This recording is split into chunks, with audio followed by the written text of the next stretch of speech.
Querido, você já refletiu sobre a eficácia da oração? Aquele cidadão, aquele irmão que ora a Deus, ele é um orante, né? Porque ele fala com Deus. Já o que fala sobre Deus é um orador.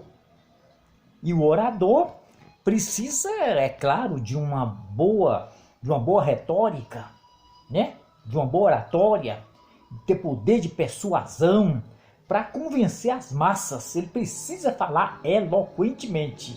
Esse é um orador. Então ele precisa de tudo isso, mas o que ora a Deus não. O que ora a Deus é um orante, né? E a oração é uma fonte de virtude. É a comunicação entre o humano e o divino, o limitado e o ilimitado. Não é isso? Um grande pensador, um dos maiores pensadores cristãos que este mundo já conheceu, foi Agostinho de Hipona, lá do quarto século. Agostinho de Hipona dizia o seguinte, ele diz no seu clássico, que é uma grande obra literária que ele escreveu, Cidade de Deus e Cidade dos Homens. Ele disse que o orante fala com Deus. O orador não, ele fala sobre Deus. Mas antes de ser um orador prolífico, né, talentoso, é preciso ser um orante. Entendeu? Que o orante fala com Deus. O orador fala sobre Deus. Mas, querido, tratando-se de oração, tratando de culto, tratando de projetos existenciais, tratando de vida cristã de um modo geral, existem três termos, né, que são distintos, ou três conceitos que são diferenciados, né? O racionalismo, que é uma corrente de pensamento filosófico, a racionalidade e a irracionalidade. Então só observa que são três termos e eles são distintos. Aí vem a pergunta, a oração que o orante faz, ela é racionalista?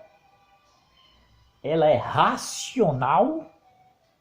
Ou ela é irracional? É preciso você conhecer essa distinção.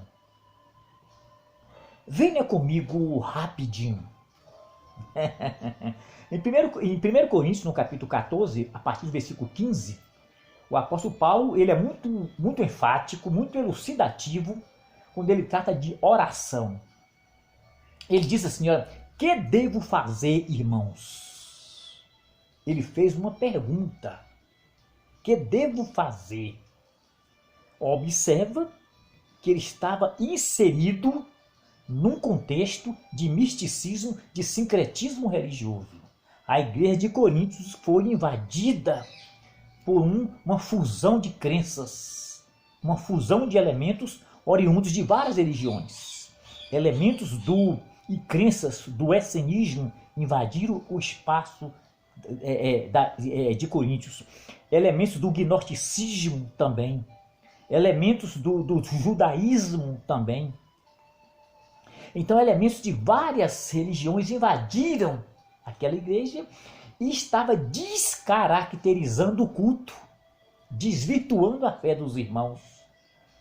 Entendeu? Aí o culto deixou de ser racional e passa a ser um culto irracional. Aí Paulo fala assim, o que eu devo fazer, irmãos? Aí ele responde, orarei a Deus com entendimento. Ele estava sendo pedagógico, estava ensinando os irmãos a como orar. Orarei a Deus com entendimento, mas eu oro com espírito. Com espírito, eu canto a Deus, mas eu canto com espírito e canto com entendimento. E aqui nessa tradução da Bíblia King James, que é aquela Bíblia tradução inglesa, né? King James, ele diz o seguinte, diante disso, o que devo fazer, irmãos? Veja a pergunta de retórica, diante de quê? Daquela situação de misticismo religioso, de sincretismo religioso. O que eu devo fazer? E ele percebeu que a espiritualidade da igreja estava ameaçada. A igreja foi invadida por uma fusão de crenças vinda de várias religiões. Aí ele diz, eu devo fazer o seguinte, orar a Deus. Mas eu oro com espírito. Eu oro com espírito. Mas eu oro com entendimento. Eu oro com razão. Então você observa, querido irmão, que a oração, ela não é racionalista. Porque o racionalismo coloca a razão acima da fé. O racionalista supervaloriza a razão. A oração irracional é quando sai dessa racionalidade e entra no estado de consciência alterado. Paulo enfrentava esse problema lá. Alguns irmãos começavam a orar e saía dessa lucidez, dessa sobriedade, dessa racionalidade e começava a entrar em devaneios, começava a fazer elucubrações.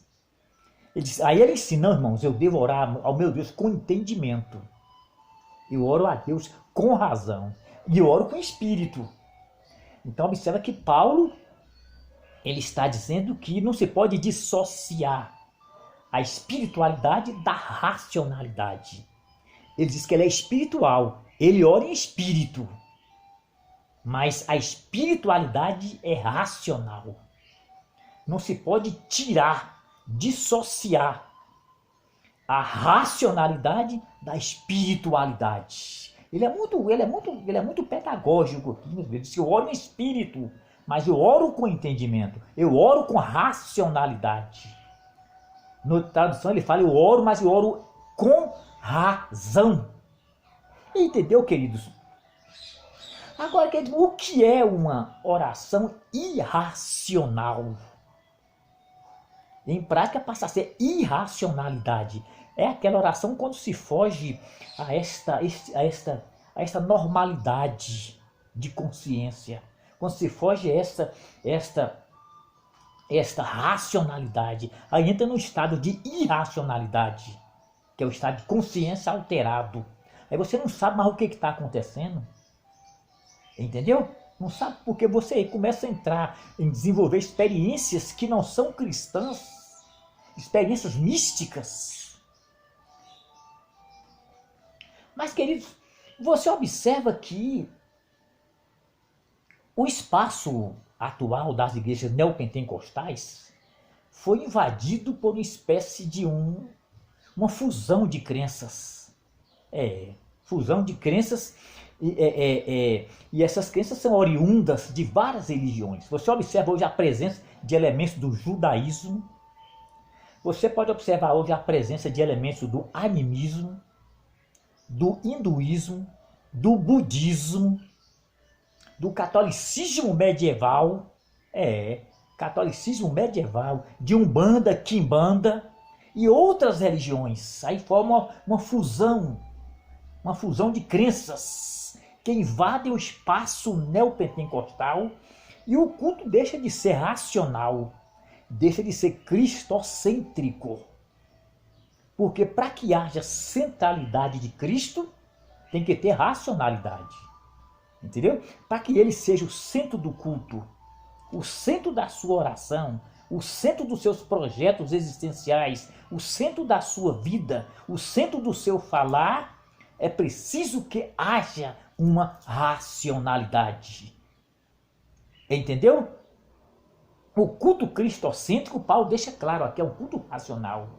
Quando ele escreve aos Romanos, lá no capítulo 12, deixa eu ver aqui, capítulo 12, ele fala assim, eu rogo, pois, irmãos, pela compaixão de Deus, que apresentei os vossos corpos em sacrifício vivo, santo e agradável, que este é o vosso culto racional, né? O culto racional. Então este culto irracional, ele é perigoso. Você já presenciou uma manifestação coletiva de insanidade mental? Você já presenciou uma histeria coletiva? Várias pessoas se reúnem num determinado espaço, geralmente isso é um espaço neopentecostal, e as pessoas começam a orar, começam a gritar, a pular, aí sai desse estado de consciência normal e entra no estado de consciência anormal, consciência alterado, perde a sobriedade, perde a razão, perde a lucidez, aí entra, começa a entrar começa a ter alucinações, aí muda a voz, muda o semblante. Nessas alucinações eles têm visões, né? Ouve vozes, muitos caem. Esse cair nós chamamos de fanerose, que é o cair supostamente no espírito. O camarada cai, mas não sabe o que está acontecendo, porque a sua consciência está alterada. Entendeu? Outros têm experiência de êxtase, que é o arrebatamento de sentidos. Entendeu? Arrebatamento de sentido. Outros têm experiência de transe, entendeu? Que é arrebatamento também de sentidos. Já existe até a força da mente sobre os objetos se movem, entendeu? É uma espécie de psicocinésia, é coisa de parapsicologia. Então você observa um sincretismo religioso, um misticismo religioso invadiu o espaço neopentecostal. Você observa uma certa semelhança entre o culto neopentecostal e o ritual xamânico. O xamânico, ele diz que nós precisamos sair, que nós estamos condicionados, alienados a uma racionalidade. E é preciso sair dessa racionalidade para o estado de irracionalidade e ver a vida como ela é. Aí eles tomam uma espécie de um alucinógeno, né, de um psicotrópico, e começa a ter, né, elucubrações, entre devaneios, entendeu? Aí não é culto racional. Aí é culto irracional, porque houve um estado alterado de consciência. Não sendo culto racional, obviamente não tem a centralidade de Cristo, porque o culto cristocêntrico é um culto racional. Entendeu, querido? Aí Paulo é muito enfático quando diz, irmãos, olha, diante de tudo isso, né? Diante dessas orações irracionais, desses estados de consciência alterado, o que eu devo fazer? Ele diz, eu orarei a Deus com o meu espírito, mas o meu espírito ora com racionalidade, com entendimento. Então o que é uma oração racional? O que é um culto racional? É culto inteligível, é oração inteligível, é oração discernível, é culto discernível. Você sabe o que está acontecendo. Você pode identificar a procedência das manifestações, de onde procede tal profecia, de onde procede tal manifestação, procede da mente natural, procede de Deus ou procede de uma mente maligna. Isso é discernimento, e o discernimento é racional. Observe, irmão, que nesse espaço existe uma desvalorização à palavra de Deus, é um descaso. Já não se prega mais a Bíblia de forma expositiva. A pregação da Bíblia tem sido suplantada por essas crendices, né? Por algumas crendices, né? Por algumas bizarrices. Já estão até dando à Bíblia um sentido anagógico. Eu disse que o sincretismo religioso é um misto, né? Um misto. E isso envolve o catolicismo medieval. E lá na Idade Média, a igreja medieval, o cristianismo medieval, que era aquele cristianismo apóstata, eles deram um sentido novo à Bíblia, um sentido anagógico. Eles não negavam o sentido literal, o sentido alegórico, o sentido escatológico ou cristológico, mas eles deram um sentido novo, que era o sentido anagógico. O que é o anagogia? Já fala, anagogia é algo que vem de cima. O anagógico tem que sair dessa dimensão e entrar noutra dimensão. Ou seja, você vai ler a Bíblia não racionalmente. É uma leitura irracional. É uma leitura com estado de consciência alterado. porque deram a Bíblia, deram ao texto bíblico um sentido anagógico. Anagógico. Entendeu? Que você observa que a fé também não pode ser racionalista. O culto não pode ser racionalista. A oração não pode ser racionalista, nem irracional e nem racionalista. Por quê? Porque o racionalismo é uma corrente de pensamento filosófico. Surgiu lá no século XVII, um proeminente pensador chamado René Descartes. Ele desenvolve essa corrente de pensamento, né? E o racionalismo é a valorização excessiva à razão. A razão, tudo se explica racionalmente. A fé está abaixo da razão, a fé é subordinada à razão. Para o racionalismo, a razão é a única fonte de conhecimento verdadeiro. A razão é a luz que conduz à episteme. E a episteme vem de epistemologia, né? Quer dizer, é a luz que conduz ao conhecimento verdadeiro. Então a fé não pode ser racionalista. Lá no século XVIII tentaram conciliar a fé ao racionalismo. Tentaram conciliar o cristianismo ao racionalismo. Sabe o que resultou? Sabe o que essa tentativa de conciliação gerou? Gerou uma aberração teológica. E essa aberração chama-se liberalismo teológico. O liberalismo é nocivo, porque por onde o liberalismo passou, ele matou a espiritualidade de todas as igrejas da Europa. E o liberalismo teológico, ele cria um método de interpretar a Bíblia, um método que é nocivo também, porque ele é desconstrucionista.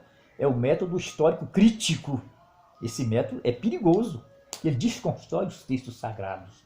Então a oração não pode ser racionalista, ela tem que ser racional. Você quer ver que quanto a oração irracional é perigosa?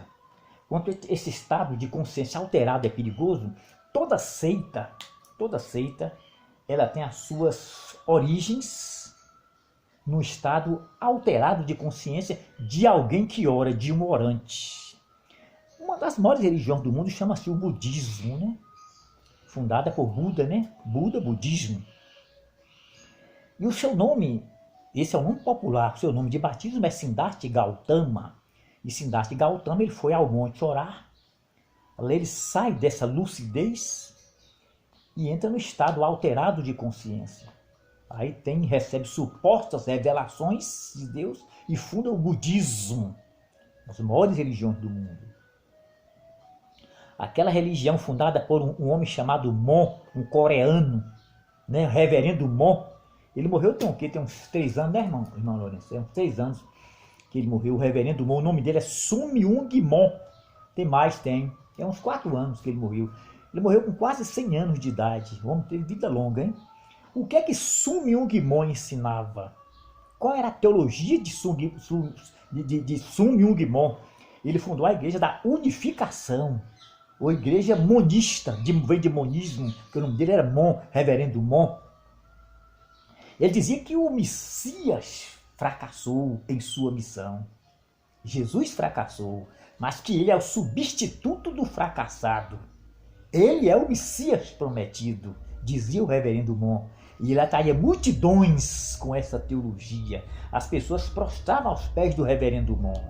Só que ele morreu. Ele morreu. E Jesus Cristo está vivo. Veja a diferença entre reverendo Mon e Jesus. É isso? Mon está debaixo da terra. Jesus ressuscitou. E é o fundamento da nossa fé, a sua ressurreição. Veja aquela religião fundada por uma mulher chamada Helena. O nome dela todo é Helena Petrovna Blavatsky. É uma norte-americana. Ela fundou uma religião chamada Teosofia. Né? Teo quer dizer Deus, e Sofia, sabedoria. É nome bonito a religião dela. Né? Teosofia. Helena Petrovna Blavatsky foi ao monte orar. Ela entra em devaneio, começa a fazer elucubrações. Daí ela funda essa religião chamada Teosofia. Qual é a teologia dos teosofistas? Helena dizia que o homem é um Deus pequeno.